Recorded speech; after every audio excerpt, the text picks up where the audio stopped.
এই কাহিনীটা এমন একটা স্নাইপারের যে নিজের চোখে পট্টি বেঁধে অনেক দূরে টার্গেট শ্যুট করতে পারে। কিন্তু এই স্নাইপার আগে একটা সাধারণ গণিতের শিক্ষক ছিল, কিন্তু একদিন তার সঙ্গে এমন কিছু ঘটে যার কারণে তাকে সাধারণ টিচার থেকে একটা ভয়ঙ্কর স্নাইপার বানিয়ে দেয়। কাহিনী শুরু হয় ইউক্রেনের একটা ছোট গ্রাম থেকে, যেখানে আমাদেরকে একটা ছোট্ট ঘর দেখানো হয়। এই ঘরে একটা কাপল থাকতো, তারা হাসি খুশিতে জীবন কাটাচ্ছিল। এই ঘরে যে লোকটি থাকে তার নাম মিকোলা, আর তার স্ত্রীর নাম নাস্তিয়া। নাস্তিয়া ছবি আঁকতে ভালোবাসত, আর সে কাঠ কেটে বিভিন্ন ধরনের মূর্তি বানাত। মিকোলা একজন শিক্ষক ছিল, সে কাছের একটি স্কুলের বাচ্চাদের গণিত পড়াত। সে একজন খুবই ভালো শিক্ষক ছিল, আর সবই ছাত্র তার উপরে খুশি ছিল, শুধু একজনকে বাদ দিয়ে, যার নাম ছিল এভেন। এভেন একজন দুষ্টু ছেলে ছিল, সে প্রতিদিন ক্লাসে তার শিক্ষকের সঙ্গে খারাপ ব্যবহার করত।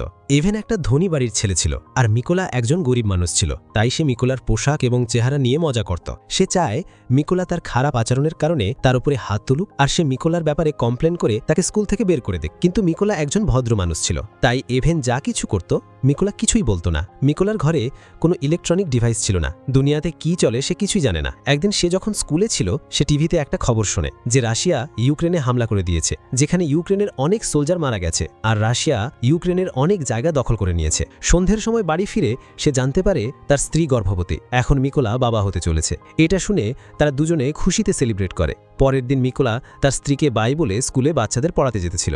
রাস্তায় যাবার সময় সে দুজন সোলজারকে দেখে, যারা সিগারেট খেতেছিল আর অন্য ইউনিফর্মে ছিল। মিকোলা ভাবে এটা তাদের দেশের সোলজার হবে, তাই সে বেশি চিন্তা না করে স্কুলে চলে যায়। কিন্তু যখন সে স্কুলের ভেতরে এলো, সে দেখতে পেল যে আজ কোনো ছাত্র স্কুলে আসেনি এবং পুরো স্কুল খালি পড়ে আছে। এটা দেখে তাকে কিছু গোলমাল মনে হয়। তখনই সে টিভিতে একটা খবর দেখে, সেখানে বলা হয় রাশিয়ার অনেকগুলো সোলজার ইউক্রেন দখল করার জন্য ইউক্রেনে ঢুকে গেছে। আর এখন সে বুঝতে পারে যে রাস্তায় দুজন সোলজারকে সে দেখেছিল তারা আসলে রাশিয়ান ছিল। এটা ভেবে সে চিন্তায় পড়ে যায়, কারণ তার স্ত্রী নাস্তিয়া বাড়িতে একা আছে। সে দ্রুত তার সাইকেলে বসে বাড়ির দিকে যেতেছিল। যে জিনিসটির ভয় ছিল সেটাই হয়, সে এসে দেখে তার স্ত্রীকে সেই দুজন সোলজার মারতেছিল। নিকোলা তার স্ত্রীকে বাঁচানোর চেষ্টা করে, কিন্তু সে সোলজারগুলো তাকেও মারধর করে। কিছুক্ষণ পর একজন সৈনিক বাড়ির ভেতরে গিয়ে তল্লাশি শুরু করে, কিন্তু সে বাড়ির ভেতরে কিছুই পায় না। তাই সে রেগে গিয়ে বাড়িতে আগুন লাগিয়ে দেয়, আর সেখান থেকে চলে যেতেছিল। নিজের বাড়ি জ্বলতে দেখে নাস্তিয়া রেগে যায়। সে একটা পাথর নিয়ে সোলজারদের মারতে উঠে, কিন্তু তাদের একজন নাস্তিয়াকে গুলি করে মেরে দেয়। মিকোলা কোনোরকমভাবেই নিজের স্ত্রীর কাছে যায় আর তাকে জড়িয়ে কান্নায় ভেঙে পড়ে। কিছু সময় কেটে যাবার পর দুজন ইউক্রেনিয়ান সোলজার তাদের কাছে আছে। মিকোলা স্ত্রীকে মৃত অবস্থায় দেখে তারা আফসোস জানায়। এরপর তারা মিকোলা স্ত্রীর জন্য কবর খোলে। মিকোলা সেই কবরে তার স্ত্রীকে দাফন করে দেয়। স্ত্রীর মৃত্যুর পর সে পুরোই ভেঙে পড়ে। ওই রুশ সৈন্যরা কেবল মিকোলার স্ত্রীকে হত্যা করেনি, তার ভবিষ্যৎ সন্তানকেও হত্যা করে, আর তার বাড়িটাও জ্বালিয়ে দিয়েছিল। এজন্যই সে প্রতিশোধের আগুনে জ্বলতেছিল, আর সেই রাশিয়ান সৈন্যকে হত্যা করবে যে তার স্ত্রীকে হত্যা করেছিল। সেই সৈনিকের কাছ থেকে প্রতিশোধ নেওয়ার একমাত্র উপায় ছিল ইউক্রেন সেনাবাহিনীতে যোগদান করা। আর্মির দুজন মিকোলাকে মিলিটারি ক্যাম্পে নিয়ে যায়। মিকোলাকে দেখে সিনিয়র তাদের উপরে রেগে যায়। সে ভাবে মিকোলা কোনো জাসুস হবে। মিকোলা বলে, আমি সেনাতে ভর্তি হতে চাই, আর রাশিয়ান সোলজারদের আমাদের দেশ থেকে মেরে তাড়াতে চাই। তারা আমার স্ত্রী এবং আমার ঘর জ্বালিয়ে দিয়েছে, আমি তার বদলা নিতে চাই। এই কথা শুনে সে সিনিয়র মিকোলাকে সেনাতে ভর্তি করে নেয়। পরের দিন থেকেই তার ট্রেনিং শুরু হয়ে যায়। নিকোলা একজন সাধারণ মানুষ হওয়ায় ট্রেনিংয়ে তাকে অনেক সমস্যার সম্মুখীন হতে হচ্ছিল, আর বন্দুকের ব্যাপারে সে কিছুই জানে না। যখন সব সৈন্য বন্দুক খুলে আওয়ার লাগাচ্ছিল, মিকোলা তাদের থেকে অনেকটাই পিছনে ছিল। একদিন রাতে ট্রেনিংয়ের সময় মিকোলা তার সিনিয়রকে বলে তার আসল নামে ডাকতে না, তার কোড নাম হচ্ছে রেভেন, এই নামে যেন ডাকে। এই কথা শুনে বাকি সবাই হাসতে শুরু করে। সিনিয়র বলে কোড নাম পাওয়ার জন্য তাকে দেশের জন্য বড় কিছু করতে হবে। রাতে যখন সবাই রেস্ট করত, সেই বন্দুক খুলে আবার জোড়া লাগানোর প্র্যাকটিস করত। একদিন সিনিয়র সবাইকে বলে, আমাদের কাছে স্নাইপারের অভাব আছে, রাশিয়ানদের সাথে যুদ্ধ করার জন্য আমাদের এই সংখ্যা বাড়াতে হবে। সিনিয়র সবাইকে জিজ্ঞাসা করে, তোমাদের মধ্যে কে কে স্নাইপার হতে চাও? এই কথা শুনে কিছু লোক উঠে দাঁড়ায়, এবং তাদের মধ্যে মিকোলাও ছিল। সেও একজন স্নাইপার হতে চেয়েছিল। মিকোলাকে দেখে বাকি সবাই হাসাহাসি করে। মিকোলাকে দেখে তার সিনিয়র বলে, তুমি এখনো স্নাইপার হওয়ার জন্য প্রস্তুত নও, তুমি তো একটা বন্দুক ঠিক মতো জোড়াতেও পারো না, তাহলে তুমি কিভাবে একজন স্নাইপার হতে পারবে? এতে নিকোলা বলে, আমাকে একটা বন্দুক দাও, আমি 20 সেকেন্ডের মধ্যে এটি খুলে আবার জোড়া লাগিয়ে দেব। সিনিয়র একটা বন্দুক দেয় আর বলে, 20 সেকেন্ডের মধ্যে যদি এটা খুলে আবার জোড়া লাগাতে না পারো, তাহলে তোমাকে স্নাইপার বানাবো না। মিকোলা নিজের চোখে একটা পট্টি লাগিয়ে খুব দ্রুত 18 সেকেন্ডের মধ্যে বন্দুকটা খুলে আবার জোড়া লাগিয়ে দেয়। তার কাজ দেখে সবাই অবাক হয়ে যায়। যারা তার উপর হাসতে ছিল এখন তারা হাততালি দিচ্ছে। সিনিয়র মিকোলার দক্ষতা দেখে তাকে স্নাইপার ট্রেনিংয়ে ভর্তি করে নেয়। ট্রেনিংয়ের সময় মিকোলাকে একটা পুরনো যুগের বন্দুক ধরায় আর বাকি সবাইকে মডার্ন যুগের আধুনিক বন্দুক ধরায়। এটা দেখে নিকোলা বলে, আমাকেও একটা আধুনিক বন্দুক দাও। এতে সেখানকার সিনিয়র বলে, তুমি যদি আধুনিক বন্দুক চাও তাহলে তোমাকে প্রমাণ করতে হবে। ট্রেনিংয়ের সময় সিনিয়র তাদেরকে বলে, একজন স্নাইপারের কাছে যতই খারাপ পরিস্থিতি আসুক না কেন, সে তার পজিশন থেকে 1 ইঞ্চি নড়াচড়া করে না। প্র্যাকটিসের সময় তাদের পাশে গুলি চালানো হয়, যারা হেলে যায় তাদেরকে ট্রেনিং থেকে বের করে দেওয়া হয়। কিন্তু যখন মিকোলার পালা আসে, সে তার জায়গা থেকে কিছুতেই নড়ে না এবং এইভাবেই সে তার ট্রেনিং পাস করে ফেলে। পরের ট্রেনিংয়ে সোলজারদের টার্গেট একবার করে দেখানো হবে, তারপর একটা ব্ল্যাকবোর্ড দিয়ে চোখের সামনে ঘিরে দিবে। তাদেরকে অনুমান করে টার্গেটে হিট করতে হবে। কিছু সোলজার টার্গেট হিট করে ফেলে, আর যখন মিকোলার পালা আসে তার টার্গেট মিস হয়ে যায়। আর মিকোলা এই টেস্টে ফেল হয়ে যায়, কারণ তার কাছে যে বন্দুকটা ছিল সেটা পুরনো যুগের বন্দুক ছিল। পরের ট্রেনিংটা আরও মুশকিল ছিল। ফ্লেয়ার গানের আলোতে তাদেরকে টার্গেট দেখে সঠিকভাবে হিট করতে হবে, তাও রাতের অন্ধকারে। সিনিয়র যখন ফ্লেয়ার গান চালায়, সবাই একসঙ্গে শ্যুট করে। কিছু লোকের লাগে, কিছু লোকের মিস হয়ে যায়। সবাই ফায়ার করেছিল, কিন্তু মিকোলা ছাড়া। মিকোলা তার টার্গেট এক ধ্যানে দেখতেছিল। সে ফ্লেয়ারের আলোতে টার্গেটের দূরত্ব ক্যালকুলেশন করে, এরপর একটা পারফেক্ট শট মারে। এটা দেখে সিনিয়র এবং সবাই অবাক হয়ে যায়। সিনিয়র মিকোলার প্রতি ইমপ্রেস হয় আর তার কোড নেম রেভেন তাকে দিয়ে দেয়। আজ থেকে সবাই তাকে তার কোড নামে জানবে। এবার সেই দিনটা চলে আসে যেদিন তাদের ট্রেনিং এর রেজাল্ট দেওয়া হবে। সিনিয়র মিকোলাকে স্যালুট করে আর বলে সে এই ট্রেনিং এ পাস করেছে। কিছুদিন যাবার পর সিনিয়র মিকোলার কাছে এসে বলে তার জিনিসপত্র প্যাক করে নিতে, কারণ তারা একটা মিশনে যাবে। খবর এসেছে কিছু রাশিয়ান সোলজার্স পাশের একটা চেকপোস্ট দখল করে নিয়েছে। শীঘ্রই দেখা গেল মিকোলাদের টিম সেখানে পৌঁছে গেছে এবং তারা টার্গেট ঠিক করে বসে আছে। যখনই তারা রাশিয়ান সোলজার্সদের শ্যুট করবে, তখনই এরা একটা গাড়ি দেখতে পায় যেটা চেকপোস্টের দিকে যেতেছিল।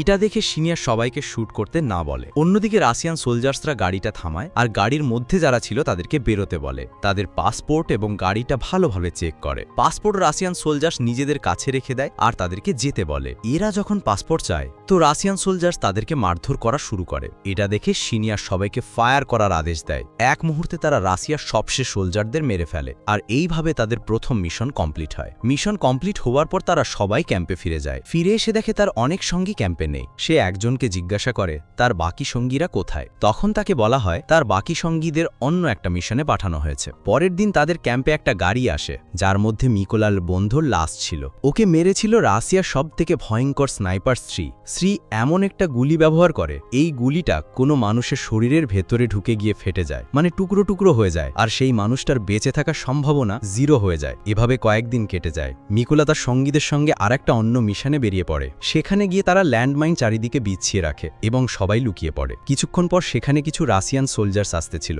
তাদের মধ্যে এভান ছিল।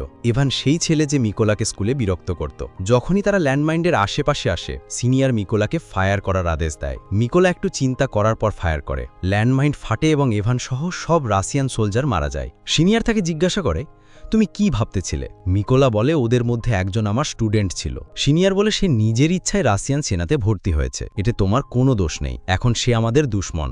মিশন কমপ্লিট করার পর তারা আবার ক্যাম্পে আসে। সিনিয়র তাকে তার ফ্যামিলির ফটো দেখায়। সিনিয়র বলে, আমি আমার বাচ্চাদেরকে বলিনি যে আমি একজন আর্মি অফিসার। আমি তাদেরকে বলেছি আমি একজন বিজনেসম্যান, আর আমার স্ত্রীও আমার বাচ্চাদেরকে আমার ব্যাপারে কিছুই বলেনি। এখানে মিকোলা সিনিয়রকে বলে কেমনভাবে রাশিয়ান সোলজার্স তার স্ত্রীকে মেরেছে। এটা বলতে বলতে মিকোলা অনেকটা ইমোশনাল হয়ে যায়। মিকোলাকে ইমোশনাল দেখে সিনিয়র তাকে সান্ত্বনা দেয়। পরের দিন তারা সবাই আরেকটা মিশনে বেরিয়ে পড়ে। এই মিশনটা অনেকটা ইম্পর্টেন্ট ছিল, কারণ তারা খবর পেয়েছে যে রাশিয়ান সোলজার এই রাস্তা দিয়ে যাবে। সিনিয়র আর মিকোলা খুব তাড়াতাড়ি গিয়ে রাশিয়ান সোলজারদের মারার জন্য পজিশন নিয়ে নেয়। কিছুক্ষণ পর তারা 2 জন রাশিয়ান সোলজার দেখতে পায়। তারা সেখানে ওয়েট করতেছিল তাদের বাকি সঙ্গীদের জন্য, যারা এই রাস্তা দিয়ে আসবে। মিকোলা দেখে ওই সোলজারদের মধ্যে একজন যে তার স্ত্রীকে খুন করেছে। তাকে দেখে মিকোলা রক্ত গরম হয়ে যায়। সে সিনিয়রের কাছে পারমিশন চায় গুলি চালানোর, কিন্তু সিনিয়র তাকে গুলি চালানোর পারমিশন দেয় না। সে আর্মি জয়েন করেছে তার স্ত্রীর খুনের বদলা নেবার জন্য। তার সামনে সেই লোকটা দাঁড়িয়ে আছে যে তার স্ত্রীকে ফোন করেছে। মিকোলা আবার সিনিয়রের কাছে পারমিশন চায় গুলি চালানোর জন্য। সিনিয়র না বলে দেয়। মিকোলা কর্নালের কথা শুনে নেই, সে গুলি করে দেয়। গুলি লাগার কারণে সোলজার সেখানে মারা যায়। সিনিয়র বলে, তুমি অনেক বড় ভুল করেছো। ঠিক সে অনেক বড় ভুল করেছে, কারণ সেইখানে রাশিয়ার সবথেকে ভয়ঙ্কর স্নাইপার ছিল। এদের দুজনকে দেখে নেয়। সিনিয়র যখন সিরিকে খুঁজতেছিল, তখন সিনিয়রকে মেরে দেয়। মিকোলা বুঝতে পারে এটা তার ভুল ছিল, তাকে সিনিয়রের কথা শোনা দরকার ছিল। তার ভুলের কারণে তার সিনিয়র মারা গেছে। রাশিয়ানরা এদের লোকেশন জেনে যায় এবং এদের উপরে ফায়ারিং আর বোম ফেকা শুরু করে। মিকোলা কোনোরকমভাবে তার সিনিয়রের লাশ নিয়ে একটা গর্তে লুকিয়ে যায়। মিকোলা ভাবে তার কারণে তার সিনিয়র মারা গেছে আর সে এর জন্য নিজেকে দোষ দিচ্ছিল। এখানে সে শপথ করে তার সিনিয়রের হত্যার বদলা নিবে আর রাশিয়ান স্নাইপার শ্রীকে হত্যা করবে। শীঘ্রই মিকোলাকে দুজন রাশিয়ান স্নাইপারের খবর দেওয়া হয়। মিকোলা সেখানে চলে যায় তাদেরকে মারার জন্য। একজন লুকিয়ে ছিল আবর্জনার মধ্যে। মিকোলা তাকে দেখে এবং তাকে হেডশট মেরে ফেলে। মিকোলা যখন তাদের একজনকে মারে তখন আরেকজন মিকোলাকে দেখে ফেলে এবং মিকোলাকে গুলি মারে, কিন্তু গুলিটা তার হাতে লেগে বেরিয়ে যায়। এ যাত্রায় মিকোলা বেঁচে যায়। গুলির শব্দ শুনে মিকোলা তার লোকেশন জেনে যায় এবং তাকেও মেরে ফেলে। মিশন কমপ্লিট করার পর মিকোলা এক জায়গায় রেস্ট করতেছিল, তখন তার সিনিয়রের ফোন আসে। সিনিয়র বলে, আমরা সেই স্নাইপারের খোঁজ পেয়ে গেছি যে আমাদের সোলজারদের মারতেছে। মিকোলা এই খবরটা পেয়ে আবার ক্যাম্পে ফিরে যায়। এখানে মেজর সবাইকে এই স্নাইপারের ব্যাপারে বলতেছিল। মেজর বলে, এই স্নাইপারের নাম শ্রী। সে আমাদের মোট 7 জন দক্ষ স্নাইপার মেরে ফেলছে। তার কাছে এমন একটা বন্দুক আছে যা 1.5 কিলোমিটার পর্যন্ত দূরের বস্তুকে সঠিকভাবে শুট করতে পারে। মেজর বলে, শ্রী তার পজিশন থেকে একটু নড়াচড়া করেনি। তার সামনে যতই খারাপ পরিস্থিতি আসুক না কেন সে তার জায়গায় স্থির থাকে। শ্রী আমাদের সোলজারদের মেরে ভিডিও বানায় আর আমাদেরকে পাঠায় যাতে আমরা এই ভিডিও দেখে কমজোর হয়ে পড়ি। মেজর তাদেরকে প্ল্যান বোঝায়। তারা দুটো টিম বানিয়ে যাবে। প্রথম টিম সামনাসামনি লড়বে তাদের সঙ্গে, আর এরা যখন ব্যস্ত থাকবে মিকোলা পিছন দিয়ে গিয়ে শ্রীকে মেরে দিবে। প্ল্যান অনুযায়ী সবাই লোকেশনে গিয়ে পজিশন নিয়ে নেয়।